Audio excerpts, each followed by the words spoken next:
Alright, when I made my last video, I expected maybe 2 or 3 people to actually message me and ask me about Satanism, either being interested in learning more about it or interested in converting to it or, learning about its particular concepts.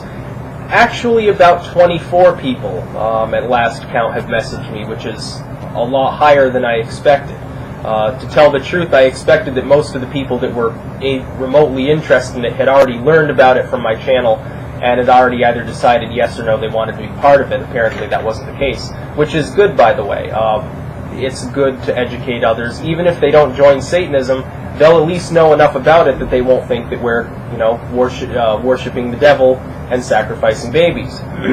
So this video is primarily for the people who have messaged me, peripherally for anyone else who happens to be watching, just some conceptualization about guilt. And that is that you have to, in order to understand the concept of guilt, you have to understand the concept of morality as well.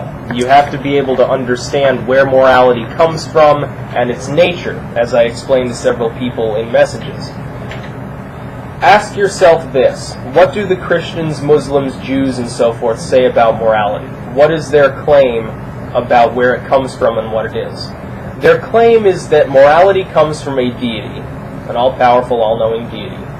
It's absolute, irrefutable, infallible, it never changes. The way humans practice it may change, but the morality itself doesn't change, which flies in the face of all reason, but we'll skip over that for now. That its nature is essentially, you will know based on your conscience, and I've had Christians tell me this before, and I've had Muslims tell me too, that your conscience is programmed by this God, which does exist, and it tells you right from wrong in any situation you happen to be in. I will point out the major glaring contradiction and problem with this theory. The major contradiction and problem here is that different cultures have different consciousnesses. Consciousnesses. That doesn't quite sound right. Skip over it. Different cultures have different teachings about right and wrong. If you go to the Maasai culture and ask them, is it wrong for a 30-year-old man to have sex with a 10-year-old girl, they will say no, because that is part of their culture. They have no problem with that act. If you go to a Westerner and ask them, is it appropriate to lick the clitoris of a cow to stimulate it to mate, they will say no. But certain African tribes consider this perfectly acceptable, because it's a survival situation. They need the beef, they need the milk.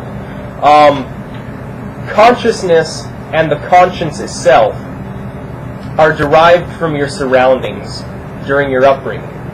They do not come from an absolute authority called God. We can prove this. If the Christian God is real, why do people in Islamic countries have their own conscience? They have a totally different take on right and wrong. If they ate pork, they would feel very guilty about that, whether they had done it knowingly or unknowingly. I'll try this piece of bacon. Oh, Allah, I have sinned. A Christian doesn't care if they eat a piece of bacon. You've got two different cultures, each claiming their God gives you a conscience. Their God alone is true, and their God gives you these principles to live by. It gives you a set way to react righteously to any situation you happen to be in. Then why do different cultures have different moral systems? It doesn't explain why. Rather, guilt comes from manipulation. Look at the animal world. Now, I know this relies upon the existence of evolution, what I'm about to say. Most of you probably, I would hope, believe that evolution exists, at least in some form, and don't think the world is 6,200 years old. Guilt is not heralded anywhere else in the animal kingdom except for man. But oh, say the Christians, this is evidence that man is special. We have this special morality given to us by God. As I pointed out, why then do different cultures find nothing wrong with some of the things which you would regret doing? Why do you feel regret for doing things they would find perfectly acceptable and vice versa? You can't explain that. It's simply not possible to explain. I've seen some Christians try to explain it by saying the devil came to these cultures and taught them. That's sort of the Eurocentric, Christocentric arguments that they used against the Native Americans, we all see how those ended up in the genocide of tens of millions of people. So you can call that morality if you want. But why is it that you would feel guilt? For instance, kid masturbates, feels guilty afterwards. Why? Animals do it all the time. Why is it different for humans? It's because we were taught that it was wrong. But who taught us that? Was it God? God never reached his hand down from the sky and told us anything. The Bible claims that he did at a past time. Well, back then he appeared to people. Obviously not today. In reality, it's because your parents taught you, or your teachers, or your friends. And who taught them? Their parents, teachers, and friends, or politicians, or whatever. You can trace moral lineage almost like an evolutionary system. It's almost a little bit like genetics. It almost evolves the same way that language, culture itself, and genetics do.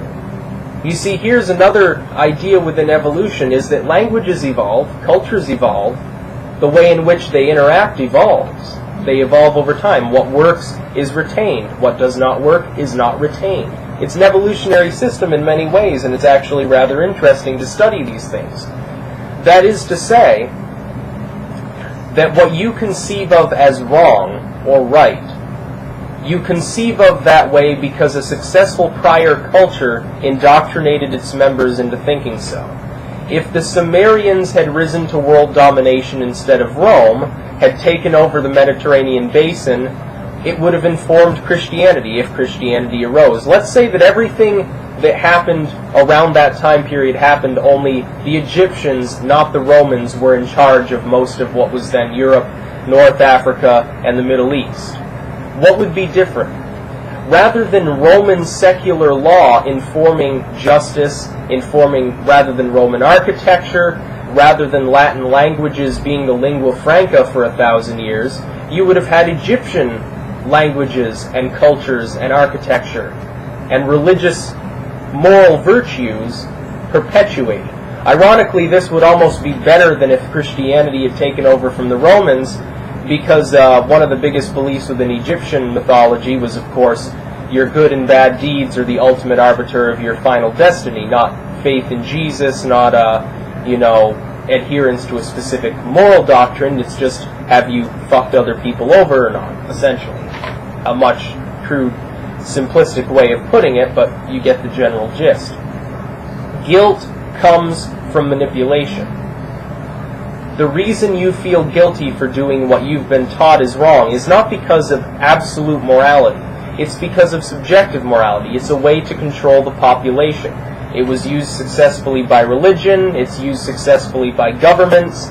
You look at two different groups. Even take two people of the same race, the same language, the same age, the same nationality, the same ethnicity, and put them in two different religious schools. One of them happens to be Muslim, one of them happens to be Christian. Their consciousness will be different. Their conscience will be different. The way in which they view the world will be drastically different from one another because of their religious teachings. And that is the honest truth. And we can see this at work when we talk to people on the street. You can see it when you talk to people on YouTube. Look at where a person's from, what language they speak as their primary language, their religion. They act differently. They view the world differently. What Satanism is all about is not saying there should be no moral system whatsoever and we should go around killing each other. That is not Satanism. That's pure anarchy. Satanism is a libertarian movement, not an anarchist movement. What Satanism tells you is not that no morality exists. It merely tells you no absolute morality exists. It denies the absolute nature of morality, guilt, law, order, justice, all of these things which man has created, and puts them in their proper field. Man created them. They were not willed by a deity. They were not created by angels or demons. They were given to us by prior generations of human beings. Some of these moral doctrines are very sensible.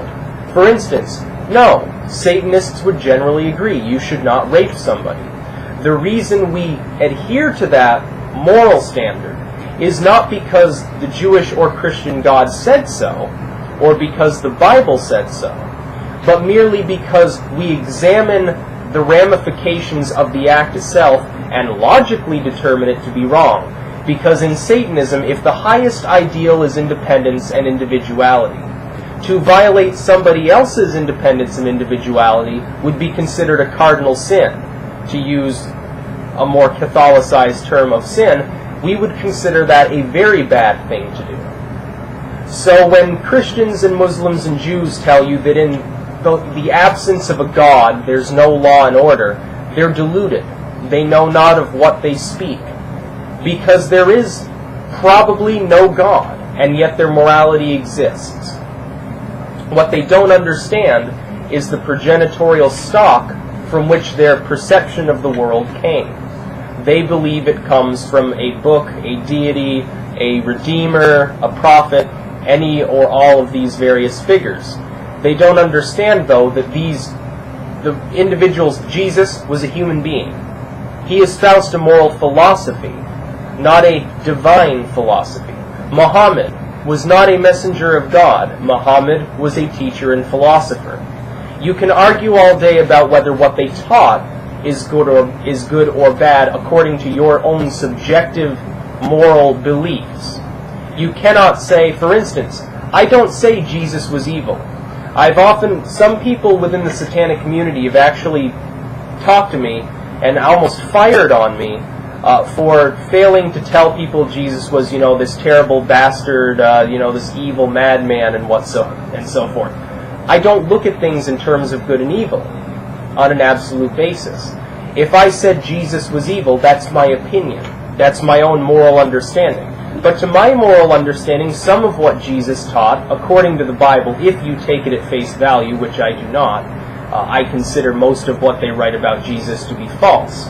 Assuming that this Jesus figure is, as the Gospels proclaim, this teacher with all of these ideas, some of his ideas make sense in either a literalistic or metaphorical way. The same could be said about Muhammad, because even though he objectified women and violated most of his own laws during his lifetime, some of his teachings still made sense.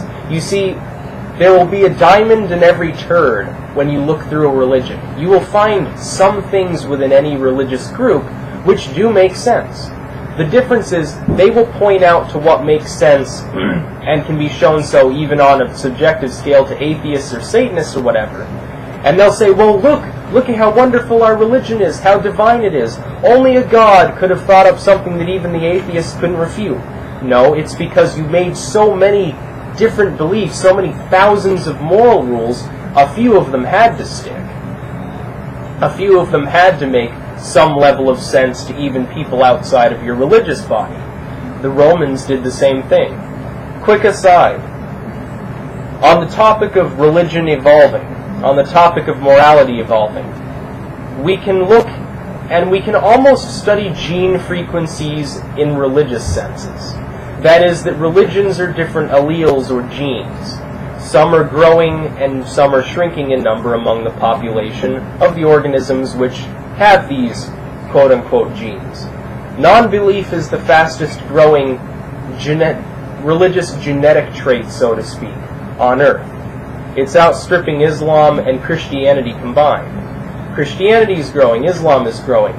The population's growing as well. Christianity and Islam are losing track. They're actually slowing down. It's interesting that Muslims claim that Islam will take over the world. Islam is fastest growing religion. All will bow to Allah. Actually, it's been slowing down for the last decade, and the growth of Islam is slated to drop off to zero fairly soon.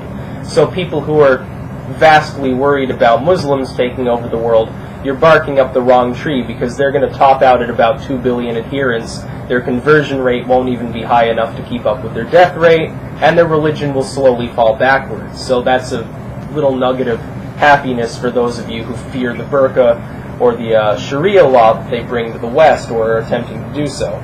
Christianity, same thing. It's slowing down in growth, other than, of course, if you look at just one nation, the United States has an immigration rate that's rather high from Central America, from Mexico, from South America. They're mostly Catholics, so Catholicism in this country is growing. Worldwide, though, it's leveling out. So as I'm pointing out, guilt is not an absolute feeling. It's not heralded in the animal kingdom. Guilt is merely a man-made concept that in some cases works very well. For instance, you do something and harm another person, yeah, the guilt is going to keep you, hopefully, from doing that again. It's not a guilt sense as in a conscience, or as in God told you it was wrong. It's a guilt sense as in you have injured the independence of another human being. Therefore, yes, you should feel guilty. People are coming to me and they're saying that they've been traumatized by religion or by a spouse or some other family member or some other force has traumatized them and left them with psychological scarring, causing them to feel guilty all the time. I've had several people ask me this. What I'm going to tell you is revolutionary. That is that you shouldn't feel any guilt at all unless you injure the independence or life of another living thing without adequate reason. Otherwise, you can cast all your guilt aside because all of these moral rules are subjective.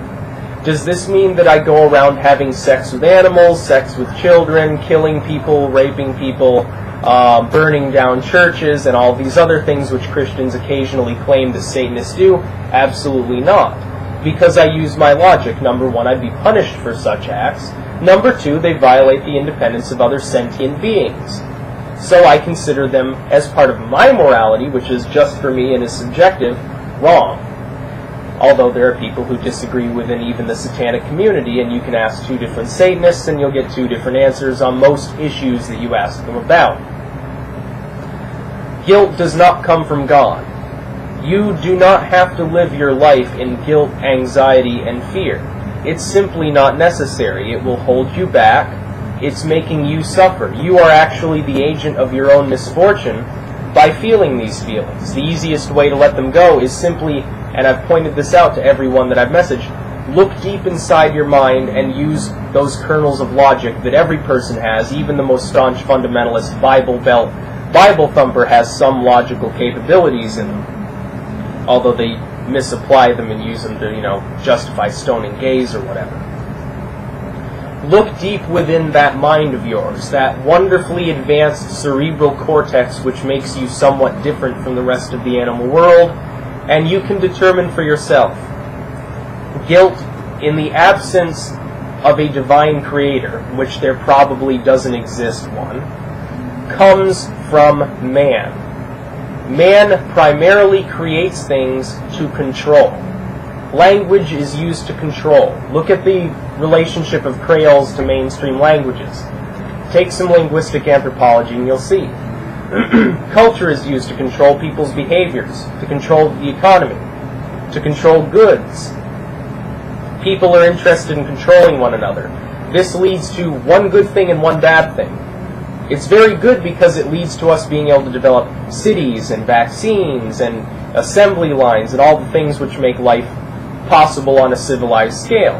It's very bad because sometimes you get moral rules and clutter which do not make sense and actually inhibit people's spiritual freedom, or physical freedom, or intellectual freedom.